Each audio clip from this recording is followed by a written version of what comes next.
Katulad mo rin ba ako guys na isang morning person? Yes, na-appreciate ko ang morning guys. Mas nakakapag-isip ako dito guys pag umaga. Kasi syempre, kagagaling sa tulog, tapos nagising, and then nakarest. So, meron kayong buong araw na kaharapin diyan.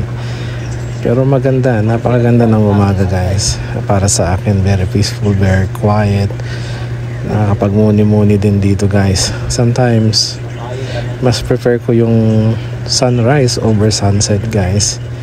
May times naman na sunset ang aking prefer, pero mostly mas gusto ko ang sunset.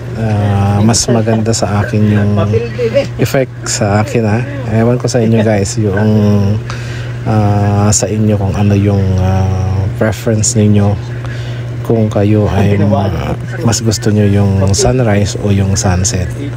Sa akin, both ko na-appreciate, pero more on sa akin siguro ay itong morning. Mas gusto ko kasing harapin yung araw. Mas malaki yung harapin nga dito na buong araw. Pero yun nga, masaya ako pag sa umaga. Punong-puno kasi ng pag-asa ang umaga guys.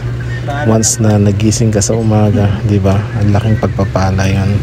Habang yung iba, di ba, wala na, di na natin sila makakapiling o makikita.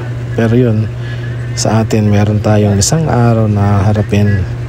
Nagpapatunay lamang na ang bawat umaga ay napakalaking pagpapala, di ba guys? Kaya salamat sa ating Diyos na nagbigay sa atin ng lakas. Pasalamatan natin yung nasa itaas guys.